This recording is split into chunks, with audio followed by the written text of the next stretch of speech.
Hey guys, I want to welcome you to the weekly Wednesday for the Financial Freedom newsletter, where every week, every Wednesday, we delve into something inspirational, motivational, something excerpt taken from the Financial Freedom weekly newsletter. Wherever you are, if you're listening on Spotify, on iTunes, Google, be sure to click the like, subscribe, share, comment. And without ado, let's get into the show. Hey guys, welcome to this week's podcast episode for the Financial Freedom Podcast. I'm your host, Dr. Christopher Liu. And as you know, I talk about 4 different types of freedom: time, financial, location, health, freedom. And I'm always scouring the globe looking for people on the cutting edge, on the margin, influencing, changing society in thoughtful and creative ways. So today I have a very special guest, Judy Rodman, and she's going to talk to us all about when voice matters. So she's got 5 decades of award-winning experience as a professional singer. She's also a vocal coach, songwriter, and studio producer. So, for all those listening on the podcast, your voice, your tonality, your energy are all important. So she's going to talk about that. So, Judy, welcome to the show. Thank you. It's wonderful to be here with you. Love the podcast. Thank you. And I know you also have a all things vocal podcast, which I do. I encourage everybody to listen to it. Thank you for that. Yeah, I'm always interested in people's origin stories. So tell us how you got into this industry and what you're doing now. Well, I've been a vocalist since, probably I was 2 or 3 years old. So I've always been in music.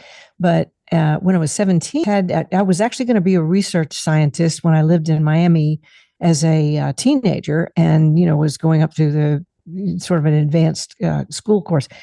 And I was really looking forward to become a research scientist. Then my family moved to Jacksonville, and there weren't those opportunities. The school system was not Miami. So what happened was I got kind of shunted into what I always did. I never thought of it as a career because it's just part of my life, which was music. And by the time I was 17, I started doing my first jingle sessions. And I did a national spot for Gino's Pizza Logs, and somebody paid me for it. And I was thinking, I could get paid for this. And so it started me on the road of being a professional vocalist. And so I, ran into a lot of brick walls. And I know with physicians as well, because I have a couple of physicians in my family. It's all about reinventing yourself sometimes through the years and trying to find your best new place, that when the old place doesn't quite fit anymore, or there's a roadblock or something that's just throwing itself up in front of you. Oh. So that happened for me in my career. Anyway, the windows opened for session singing. And so in Memphis, I became a staff member of a jingle mill, we called it, where we did the Tanner Corporation did about 75% of the world's jingles. So you can imagine the workload. And those were the days, that was like a few years ago. And those were the days before digital. So editing required blood. And so that meant that I had to learn to really control my voice in ways that I wasn't taught, but I just sort of naturally discovered through having to do it for my career. Wow. Anyway, then long story longer, I got sick when my son was born, was in the hospital about 3 months. And I had an endotracheal tube down for a while. And it took about 1.5 octaves of my range when all was said and done. And I got out. For a singer, that's, for a doctor to say, well, we saved your life. That's kind of questionable, at least for me at the time. So I ended up having to figure out my own way to get my voice back. And then I moved to Nashville, got a professional coach, and got more information. And then 4 years later, after being, in ICU for 7 weeks, in the hospital 3 months, I guess it was 6 years later, because it took me 2 years to recover.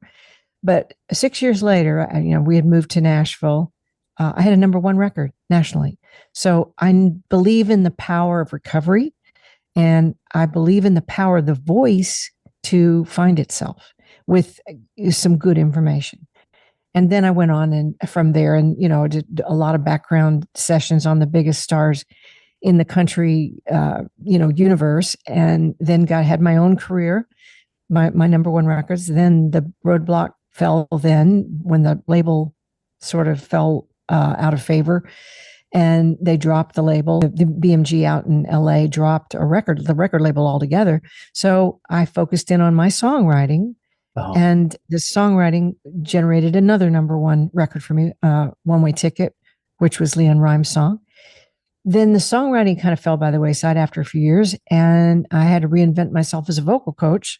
And so I've been full circle now, doing it all of that again. My vocal coaching comes from my real world experience over a decade, losing my voice, gaining my voice back, using my voice professionally, winning, losing, running into brick walls. So I've become a kind of a holistic vocal coach who is interested in the health and well-being of voices and the effectiveness of voices in communication skill. And interesting. So it sounds like this recurring idea of reinvention, pivoting, these are so key, especially in the any sort of creative industry. You always have to be exactly changing. And now with AI and you have to change almost weekly, which is it's very dynamic, and basically things move at a faster, more rapid pace. Right. A lot of people are musicians, but still your voice is very important because a lot of people are coaches, they're consultants, they're public speakers. Tell us a little bit about how to make your voice stand out so you can attract more clients. I think that the way that you stand out and attract more clients is to sound authentic and like an expert, and reflect your real being with the sound of your voice. There's something, in singing we call artist branding, but the truth is the sound of our voice brands us as business people and as service providers, as, people that can help. You can say something the same, use the exact same words and say it differently and mean totally opposite things, such as, you better stop that to a little kid, and you're just really inviting them to continue, right? You better stop that, which means the total opposite. The sound of our voices carries the messages that we want to send out, and those things need to match. We don't need the voice of God anymore, because that doesn't sound authentic anymore. We, as the public, are kind of allergic to AI, or at least perceiving AI. I'm going to backtrack a little bit and then would love to get into the physical aspects of how to change our voices. Okay. But just a little story. Like I say, when I started doing professional voice, there was no digitalization, no tuning, none of that stuff. And for musicians, a horn player was real. A string player, if you heard strings, it came from a person that was sawing this instrument, and then came a synthesizer, and all the musicians went, oh my God, they're going to steal all our work. Except the smartest among them actually learned to use the synthesizer. And so because they were the players that they could program it better anyway. And to this day, there is absolutely no substitute in a synthesizer for a real instrument, if that's the sound that you want. For an organic, real instrument, they can get really close. And for great demos, you can sound like you've got a string quartet. It's nothing like the real thing, because there's a tiny bit of aberration in the pitch, in the tone, in the volume, in the delivery, that makes it humanly connecting, if that's makes sense. So I would say the same thing is true with AI. And I've got ChatGPT, that I look at for research to just check what I think is true. And then I'll check what that tells me, because I know that can be inaccurate. But I'm not afraid of it, because there'll be no substitute for where that research comes from, for the real person putting together disparate things into a unique hole that even ChatGPT couldn't think of. And I know that's true because I do have a podcast and a blog. And when I write my posts, I kind of check things with ChatGPT, and it can't do what I can do. So I don't think we should fear AI. I think we should use it. And it's really, which brings me to this idea, because there's a great quote I heard from someone else, and it was saying AI is not going to take your job. It's someone that knows how to use AI that's gonna. So it's basically, yeah, it's a good way to put it. Yeah. Yeah. Oh yeah. Yeah. And it's amazing because if you know how to use like ChatGPT, you can build an app in like, weeks versus, traditionally it took you, a year, 2 years. And, you can, create so much more content. And what's interesting is, you can use AI to create derivatives from your voice and actors, singers, a lot of avatars, which is going to be really interesting, very, very interesting. People that innovate and pivot in that space are going to do very well. And we need to know how to use it because it's just, you can't put the worms back in the can. Yeah. So, you might as well like deal with reality. And that's what I've learned through my career is instead of whining, which does absolutely zero good, go throw a pillow or something and scream, but then come back and go, okay, this is the way it is. And this is what I'm going to do about it. Yeah, and I love it because the news, all you hear is something that's really revolutionary or something that's a better product, than the government, and people just try and ban they just try and ban it and suppress it, and it just goes. Oh no, it does not work. You might as well figure out how to use it. And I just really believe it will never replace the human understanding and touch. Yes, it can do things better and faster than humans can in certain areas. Great. So like let it save me some time and help me do things that would be impossible for me to do otherwise. One thing interesting is because your voice your voice is a muscle. So how can how can people protect their voices, avoid vocal strain, rest your voice?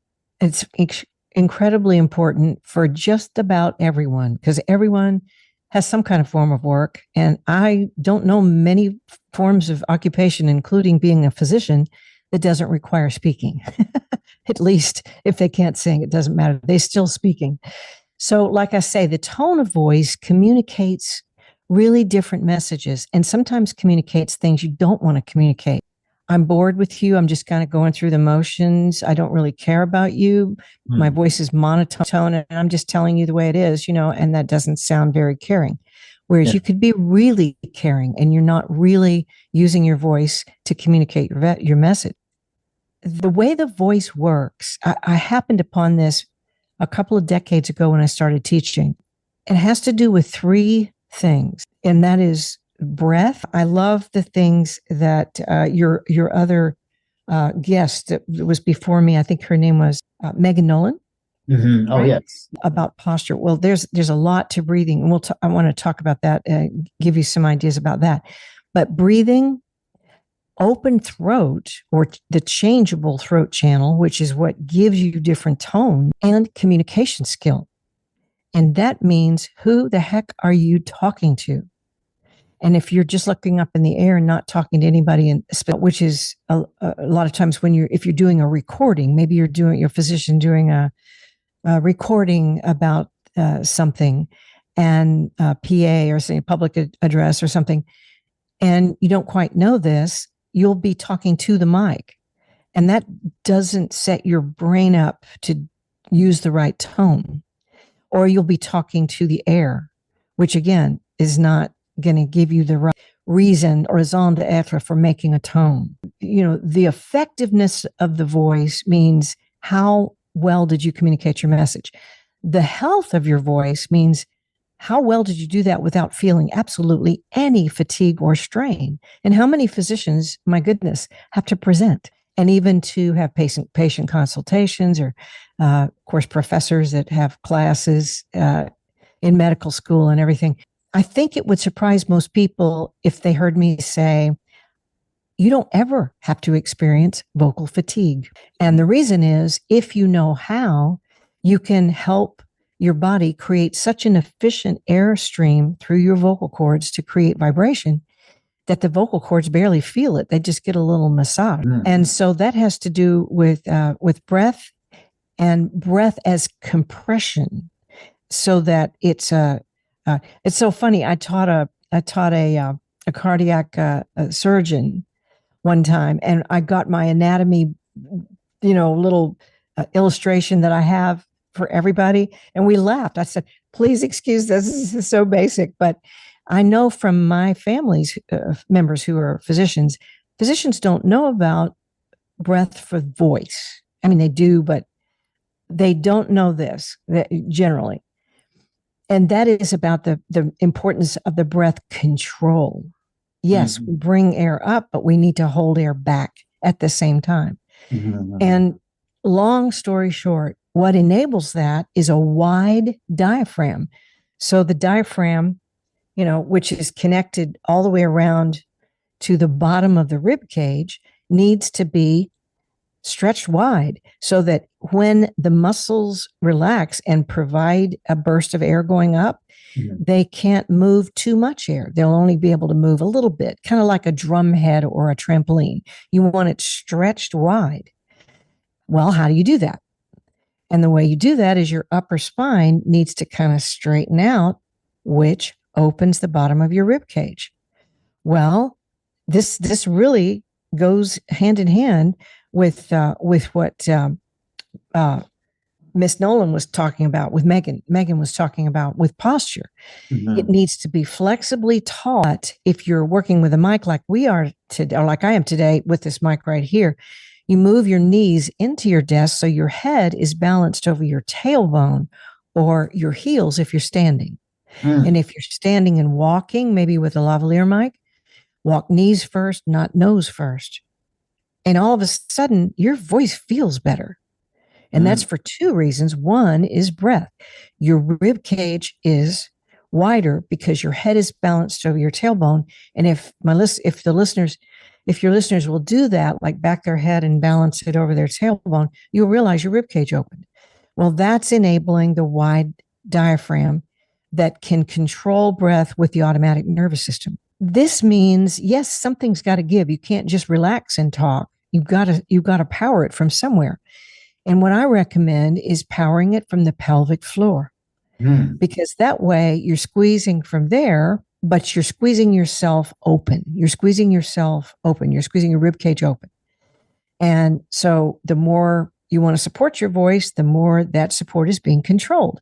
So again, it's like a compression engine centered in the pelvic floor. And if you want to try something to feel this, get a couch pillow and put it between your legs like a horse. Imagine you're riding that horse downhill. And so your head's back a little bit to kind of balance the horse, not to overbalance the horse forward. So your head's back, and then you squeeze that pillow for power. So if you say 1, 2, 3, 4, 5, and you squeeze the pillow on the word 5, that's the feeling of the right power source. If you do that and your head is back over your tailbone, you'll realize you powered your rib cage even wider. So that's what cures vocal strain. That's what prevents vocal fatigue. That's what keeps you from being a very successful speaker and incurring vocal damage. Interesting. So the second thing that does is help open the throat channel. So the tone of voice is what I'd like to share about next. Yeah, absolutely. Okay. Yeah. Okay, cool. Okay, so tone of voice has to do with a lot of things. Has to do with pitch, volume, inflections, where you're going to pause, all that kind of stuff. You need variation. Otherwise, you sound like AI in a bad way. And you need even variation that AI can't quite come up with yet, because it wouldn't think to wait on that or make that a little bit longer or stuff like that. So we need variation. The throat channel in the human being opens 3 ways: up, down, and back. The upper part is eyes. So I'm going to invite everybody to try this little experiment. So you're going to count to 3, but you're going to count to 3 with your eyes kind of, like little slits, like I call it poker faced eyes, where you're not really using your eyes. Your eyes are very guarded and very still, kind of frozen. All right. And then the second way you count is with wide eyes, like, oh my gosh, I can't believe you said that. And so eyes wide open and movable, like, oh my, like crazy eyes, I call it. So I'll do it with you and you'll hear my voice. But if you try it on your own, you'll hear your own and feel your own. Ready? 1, 2, 3. And then the other way. 1, 2, 3. Mhm. And I would ask you, what did you feel? What did you hear that was different? What did you hear in my voice? Well, the first one is more excitement, and then a little bit more enthusiasm, and then the second one sounded more serious and more concerned. Ah, very interesting. That's that's a really good take, because the first one I'm kind of almost yelling. 1, 2, 3. And the second one, 1, 2, 3, has more personality and like you say, it carries more messages in it. I think a more variable message, right? Well, I will also tell you that the first way, if you do the first way for a long time, you're going to get vocal fatigue. The point of the ceiling of this open throat channel is talk with your eyes. And you even have to do that when you're on the phone with a client, or when you're recording, or when you are this thing, like a podcast thing. We need to use our eyes when we talk. Mm-hmm. And that will will give us more variation in our voices, and it will help protect from vocal strain, because you're lifting the ceiling on the voice cave, and our voice sends pitches that want to go different places. So if we don't let them, they're going to butt up against the ceiling, and it'll be 1, 2, 3, which sounds kind of tight if you think about it. Mm-hmm. Mm-hmm. Right. Yeah. Now, the floor of the open throat channel is the tongue and jaw positions. And so we're going to do the same thing. We're going to count to 3 and not move your jaw, like poker face jaw. And we do that when we're not sure of ourselves. We don't move our mouths very much, or when we're in thinking mode rather than doing mode, for different reasons. And sometimes we do it and we don't even realize we're doing it. Mm-hmm. So anyway, don't move your jaw much at all, and then move your jaw like Forrest Gump saying life is like a box of chocolates. If you remember that movie. So we're going to overdo the jaw movement the second time. Okay, so ready? Tight jaw. 1, 2, 3. Open jaw. 1, 2, 3. Mm-hmm. And I didn't change anything but my jaw movement. And you could hear the difference, right? Yeah. Second one was more expressive and more tonal. Yeah. And the first way would be vocally tiring. And there is a third direction the throat channel opens so that vibration can reach other, like, resonation zones in your body, in your face, and in your just everywhere that note wants to go. I like to think of it as above and behind me. And that's the point. The third way the throat channel opens is back. So we're going to do that 1, 2, 3 again with your head forward. Megan Nolan would say is that slumped position. You can hear my voice change right now because I'm in that position. So head forward, and then we're going to pull our head back like we're incredulously going, what? I can't believe you said that. Or like a puppy dog going, did you say treat or trip to the vet? Okay. So head forward, count to 3. 1, 2, 3. Head back, or pull back, and head level, but pull back. 1, 2, 3. Oh, wow. And you can hear the clarity in the second way. Yeah. So see, when you're walking knees first instead of nose first, you're working your breath correctly, and you're opening your throat in the back. So when you're slumping, not only are you doing all those things where the body is telling the brain we're depressed or we're tired or it's also affecting the sound of your voice. We need to change the way you can slump all day long, as far as I'm concerned, unless you're making a vocal sound. Yeah. Interesting. Great conversation. How can people contact you and follow you, reach out to you if they, if they're, public speakers or coaches, they want to improve the sound of their voice or change their character how can they do that? Well, I have a free gift for everyone at Judy, and it's 9 pages on vocal health with vocal health tips. Specifically for speakers, I would also say I do have a speaking course for public speakers about the sound of the voice, and that is just at speaking. For all the audience out there and the listeners, let's thank Judy for coming onto the show and really giving us a masterclass in vocal basics, and all of her resources will be in the links and show notes. And with that, thanks so much for coming onto the show. Thank you.